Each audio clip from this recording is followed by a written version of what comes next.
Well, thank you very much, everyone, for joining us here this morning. Just by way of starting, I will offer a few comments, and I would say I am extremely disappointed with respect to the decision that the country of China has made in further increasing their temporary tariffs on our canola seeds, which will add to the existing tariffs on canola oil and meal. This is a response to the government's tariffs on Chinese electric vehicles, largely. And China's decision to impose preliminary anti-dumping duties, or what we would call temporary tariffs, is set at 75.8%. That's on Canadian canola seed as of August the 14th, this Thursday. That will have a devastating impact on the price points for Saskatchewan's canola industry, and I would say ultimately Saskatchewan's ag producers. So let me be clear that this hit will stop a significant amount of trade that is flowing into China today. This comes on top of the decision that China made in March of this year to impose 100% tariffs on Canadian canola oil, canola meal, as well as pea imports, and added to that some pork and seafood exports as well. Beijing has also announced an anti-dumping probe for Canadian imports of pea starch, of which they will be working on in the weeks and months into the future. That is another potential impact for Western Canadian ag producers that we just simply can't withstand at this moment. This announcement, and I would say that the timing of this announcement is in particularly hard on our ag producers in this province and across Canada, as they are hard at work starting their harvest procedures and getting their harvest underway. We've estimated about 12 million acres of canola is seeded in Saskatchewan just this year, and the Canadian canola industry is about $43 to $45 billion each and every year. That is responsible, that industry, for over 200,000 jobs, Canadian jobs, and with China accounting for about a third of our exports, the United States of America would be about 40% of said exports. They total about $5 billion. China's exports total about $5 billion annually, much of that coming from our province of Saskatchewan. To put this in context, this $43 to $45 billion canola industry, the Canadian canola industry that we have, employing just over 200,000 people, that is significantly larger than the steel industry, the aluminum industry, and the car manufacturing industry combined. It's about the same size as the Canadian forestry industry, of which we saw significant supports for just this past week. Each of those industries, the steel, the aluminum, and the EV industry, have also been hit hard by U.S. tariffs, as has our forestry industry been hit hard by U.S. tariffs. But canola producers hit with these Chinese tariffs, I would say that they deserve the same attention by our federal government and our Prime Minister as we're seeing in other industries. And we are asking that this be dealt with immediately, and I've reached out to the Prime Minister this morning, and I expect I'll be speaking with him at some point later today. As has our Agriculture Minister reached out to his counterpart, and our Trade Minister talking to his counterpart. We've been asking our federal government and Prime Minister Carney to engage at the highest level since the federal election. And for over a year now, we've been asking the federal government to engage with China and start the advancement of those conversations to find our way to a solid and secure trade environment moving forward. The Prime Minister, in fairness, has started those conversations, meeting with the Prime Minister of China, and I would say most certainly now that the next step is for the Prime Minister to meet with the President of China, and I'll be expressing the urgency and the need for that meeting to happen when we talk at the next opportunity. We need immediate action on this file. This is a significant Canadian industry, as I say, about comparable in size to the Canadian forestry industry and much larger than the steel, aluminum, and EV industry combined. We are engaging with every opportunity that we have. We are engaging at all levels, with ministers engaging with their counterparts, not only in the federal government, but in provinces across Canada. We have meetings planned with Chinese representatives for later this week, and we've been actively engaged on this issue since before even these tariffs were announced, and even prior to the tariffs on canola oil and meal, which were announced this spring. I would say this. We are faced, not only in Saskatchewan, but in Canada and many countries around the world, in an ever-changing geopolitical environment. Our trade relationships around the world are very, very fluid, and they're changing rapidly, changing by the day in some cases. And so collectively, I would say that we as Canadians, we need to very much focus on taking care of Canadians at every level of government. We as Canadians also, and I would say that our federal government cannot sacrifice a $43 billion canola industry, 200,000 jobs in that industry, that is largely based, in fairness, in Western Canada, to protect a fledgling electric vehicle industry, largely based in Eastern Canada. So I would close there, and I would offer an opportunity for any questions. You've mentioned engagements with what do you mean? I've met with the ambassador a couple of times, a number of meetings happening between ministers and consul generals as well. Also reaching out, I've spoken with, I've reached out to the Prime Minister. Our ministers have reached out to their counterpart. I've spoken to a couple other premiers as well this morning, as well as some industry representatives, some exporters as well. And I think as I said, I'll be speaking to the Prime Minister, I expect, in the next number of hours or day for sure. And I think we need to bring the industry together, production, exporters, as well as the levels of government, so that we can collaborate on what our next steps are. Whether it be a trade deal with the United States of America or whether it be a trade deal with China. And we need both. And this industry, I think, is very indicative of the fact that we need both moving forward. That is going to have to happen and be agreed upon between Prime Minister Carney and, in the case of the United States, President Trump. When it comes to China, that agreement and our path forward is going to have to be agreed upon by Prime Minister Carney and President Xi. And so we are going to support the advancement of that conversation to happen, hopefully sooner rather than later. Why do you think China imposed these new anti-dumping tariffs? I would say that it would be for China to say. The 100% tariff on canola oil and meal previously was a response to the steel, aluminum, and EV tariffs that we have. I would suspect that this is a similar response to the EV tariffs that we have, and I would say that we as Canadians, and certainly as a federal government, need to have a very serious look at whether we're ready to sacrifice an industry that's larger than all three of those industries, employing over 200,000 Canadians at this point in time.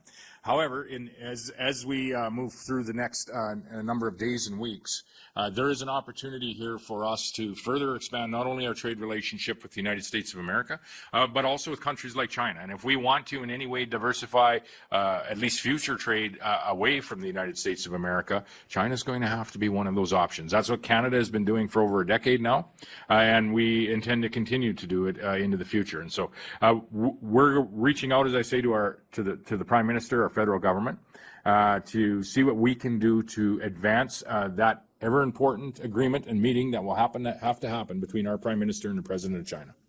Would you consider having like a trade mission in China regarding this? Yeah, that's been under consideration for some period of time now, but it has to be coordinated. And it has to be well planned out. And that's what our contacts in our Chinese trade office, for example, of which we've been criticized for even having by the opposition at every opportunity, wherever our trade offices are located. But that has been an ongoing discussion that we've been having. But it needs to be coordinated with the federal government. As I said, it isn't going to be the province of Saskatchewan that signs a trade agreement with President Xi. It's going to be the Prime Minister of Canada. And so we need to put and make every effort to use the tools and the assets and the intel and the contacts that we have as a province to put our Prime Minister in a position where that conversation can happen and so where these tariffs can be lifted. Is there any form of assistance or any sort of financial assistance or whatever assistance? Yeah. Second question that will be asked of the Prime Minister and the federal government is we saw significant assistance coming in the way of the forestry industry just this past week. This industry is similar in size, and I would say at least similar in the jobs that are provided. And so that would be the second question that we will have. First question is how do we put our federal government in a position where we can have that conversation with the country of China and the President of China to have these tariffs lifted. Thus, that support wouldn't be needed. And if that can't happen in the near term, we are going to be asking for support similar in scope to what we've seen in the forestry industry most recently. Sorry. Oh. Do you think the Chinese ambassador, was making rounds not too long ago, and basically, at least if you listen to him, it seems like they're very serious about the growing trade relationship with Canada. Do you believe that's the case? From what you observed in your conversations? Well, listen, this is not our first experience with non-financial tariffs or financial tariffs from a country like China or other countries around the world. Why we have a presence in many of those countries is to support our Canadian trade relations in said country.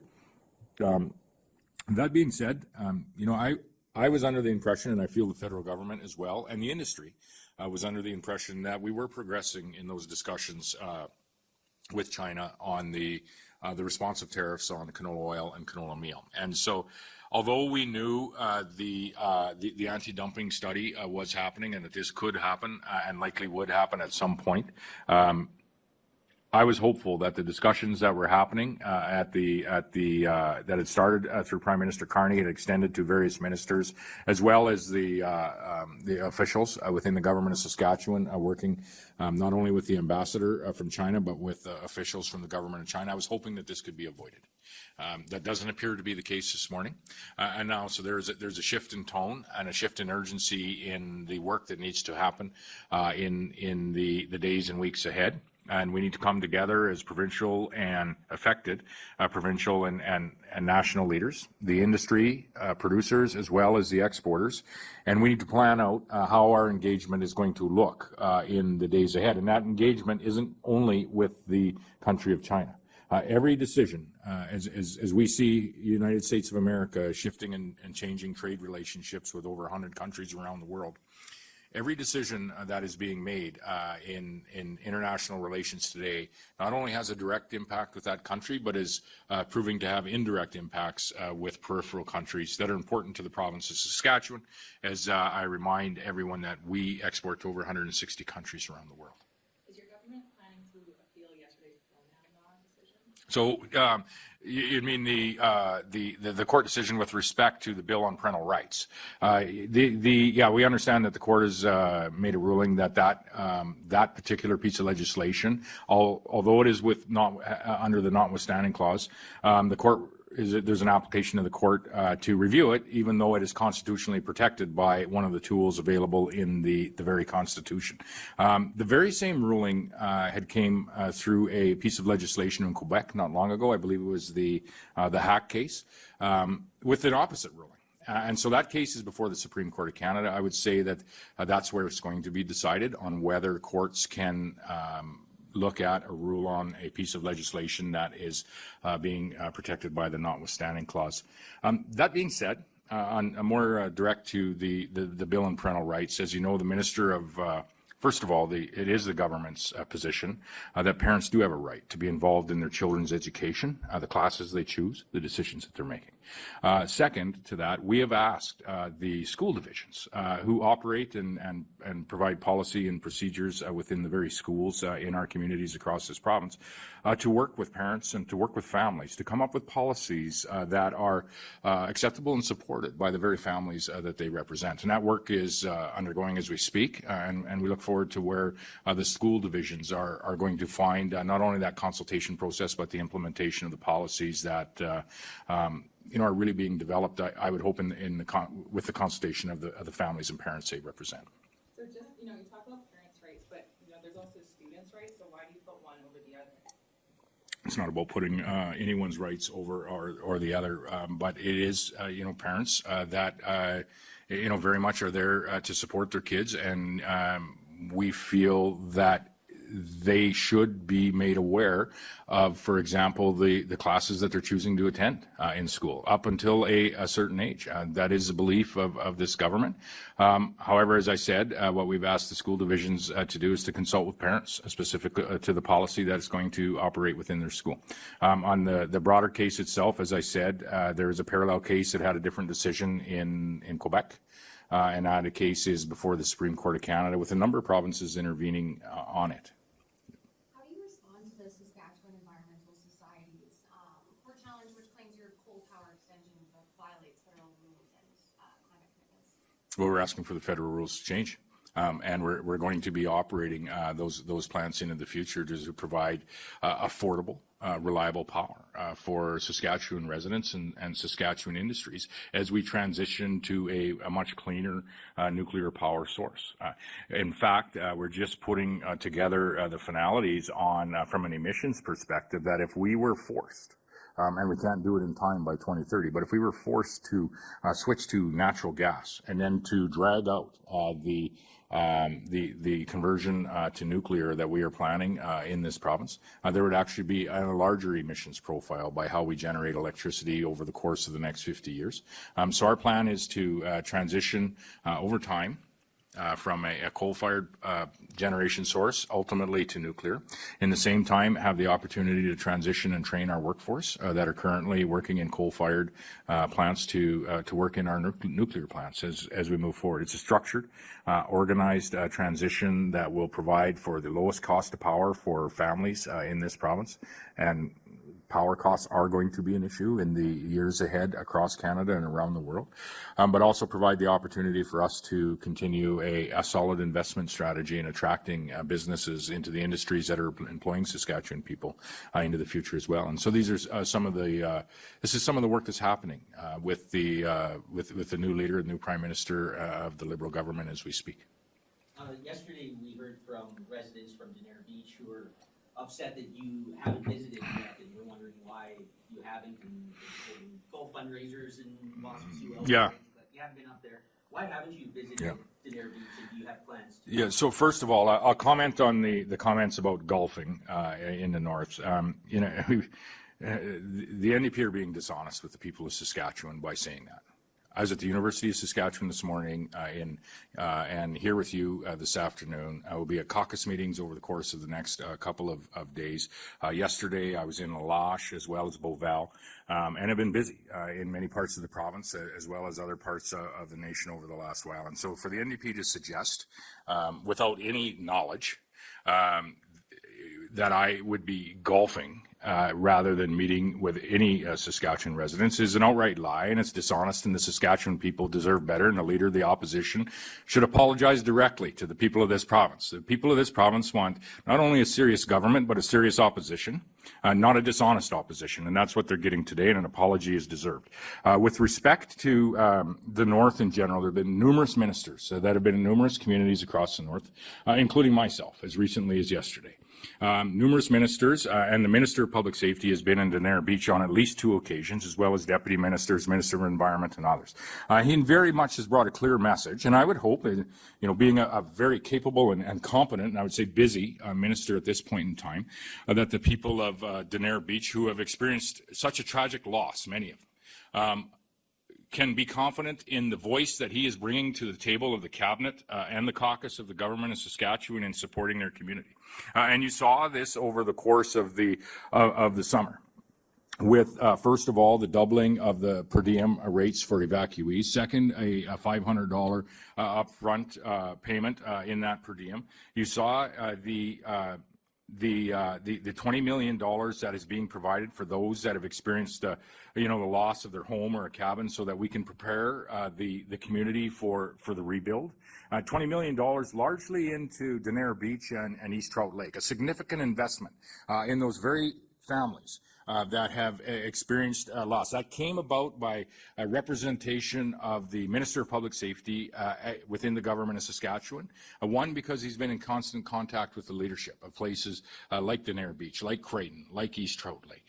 The recovery task team that is on the ground to help answer the very questions that are being asked by individuals from Denair Beach on SGI claims, for insurance claims with respect to the property that they own, provincial disaster assistance programs that may be available for those uninsurable items, and how to ensure that we are preparing the community to rebuild.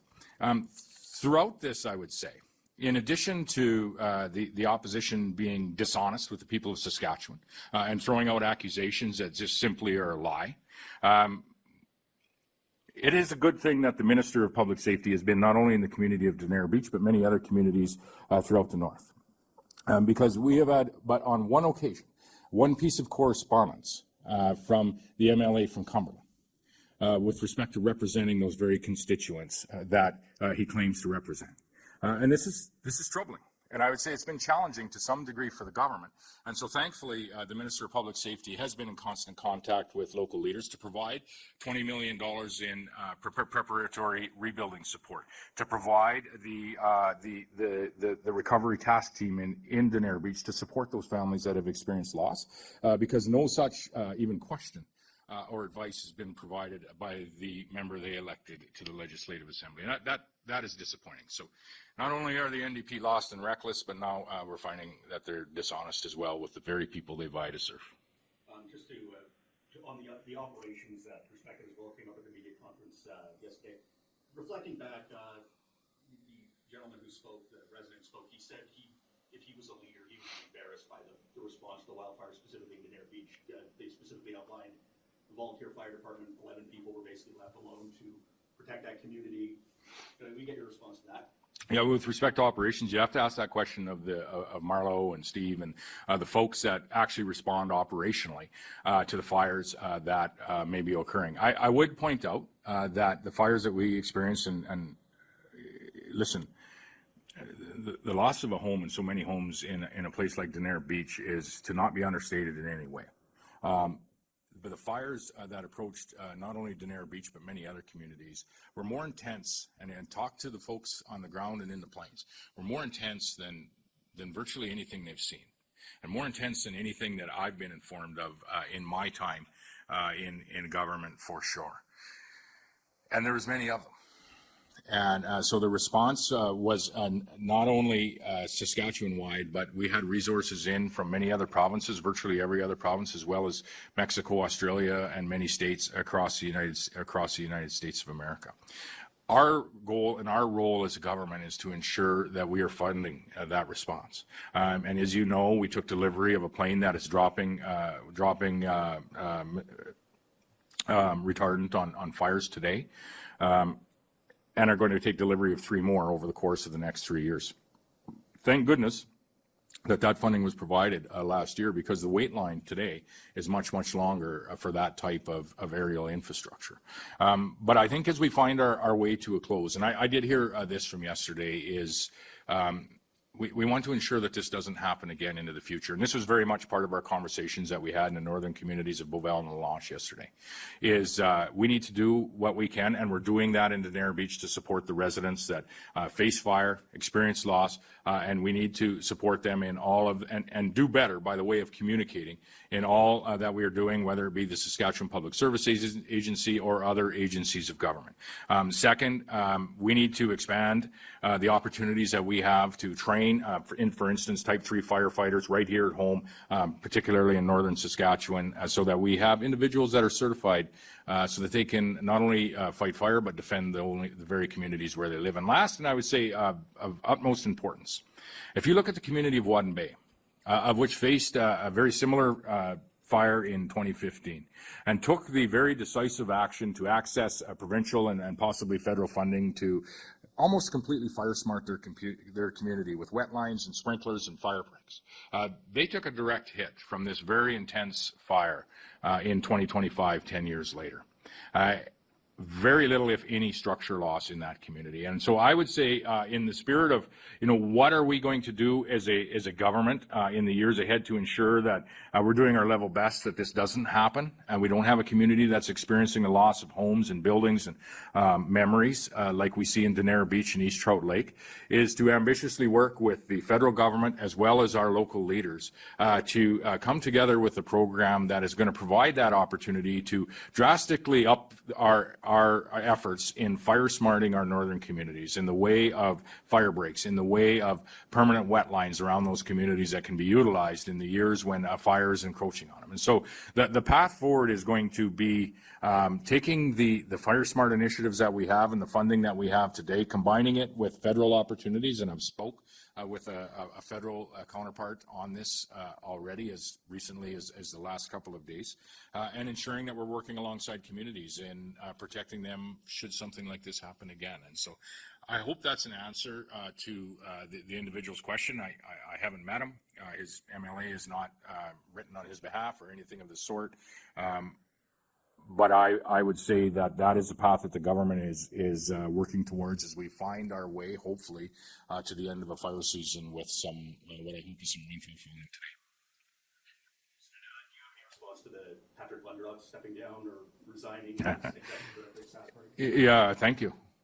Patrick's been around for 4 election wins for our Saskatchewan party, and most certainly has been in many ways somewhat of a mentor to me on the party side and party operations. And I would say that he's personally become a great friend as well. And so we've been talking about this for a while, not just even this last election, but after 4 elections in a position that is very political, and what is he, 15 years or even longer in that position, closer to 20 likely.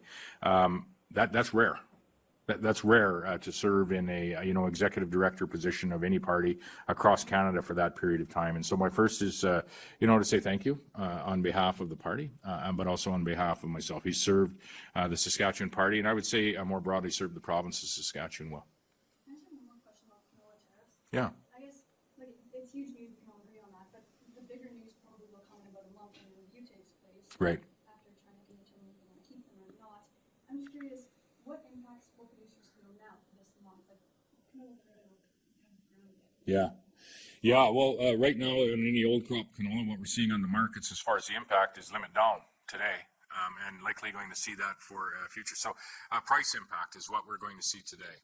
You raise a very important point, though. This is a temporary tariff put in place until the foundation in review of the anti-dumping report and study that they have, which to me is an opportunity for Canada to engage and engage ambitiously so that as that report comes forward, there isn't a final or a permanent tariff that is put in place. And so that is, you raise a great point, and it's a point that I was actually going to raise as well with the Prime Minister, that, herein lies our opportunity. Everything is temporary at the moment.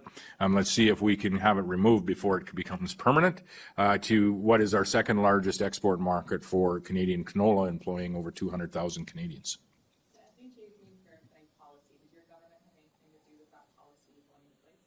Sorry, I couldn't hear you. The SHA's new haircutting policy, did your government have anything to do with that policy? No, not to my knowledge, and as it seems, quite operational. But what I would say is it just seems like an awful lot like common sense to, in particular, not do things to people that, like cutting their hair or whatever, should it not be absolutely necessary for a medical procedure, out of respect to that individual, and even more so, I think, when you think of the importance and of an Indigenous person's hair to them. As something that I think we should all have an understanding of. And so the change in policy is welcome. It seems odd that it would be necessary, to be honest. And I think it's just another reminder for each of us that we all need to do better when it comes to, reconciliation, and you often hear me talk about economic reconciliation and other things, but just to be respectful of one another as human beings. And that's what I really equate this to. Well, are we definitely getting the policy now? Why are they? Yeah, if there's common sense, why do you think? That would be a question I would ask as well, is to the individual that cut the hair, is, on what level did you ever feel this was necessary or think it was a good idea? And so, I'm thankful that they, I guess, put a policy in place, but I have wondered as to why it would even be necessary. Going back to the welfares, New Brunswick and Nova Scotia announced certain measures to prevent people from walking into forests due to wildfires. Are there also some announcements, measures here for campers and for hikers? No, I don't know how you do that here with respect to people walking in the bush that we have. I was in La Loche yesterday, and people live in the bush. They're going to walk in the bush, and they need to, go to town at times, whether it be on whatever it is. We've done, some temporary measures with respect to, quads and campfires that, and that was under a time when we were extremely dry. And out of the first couple hundred fires that we had in this province, they were largely being lit by human activity, not intentional human activity all of the time. However, some of it is, but being lit nevertheless by human activity. And so we had made some measures earlier with respect to campfires and quads. But as far as hiking or some of the other measures that are being taken, we have no intention and have had no discussion with respect to that. And it does look, at least in the northwestern part of the province, that there's some rain going to be falling in the near future, and we hope that's the case. You had one. Yeah. Just to get you on the record, the leadership of the SPSA, you, Roberts, Marla Pritchard, you have remained full confidence?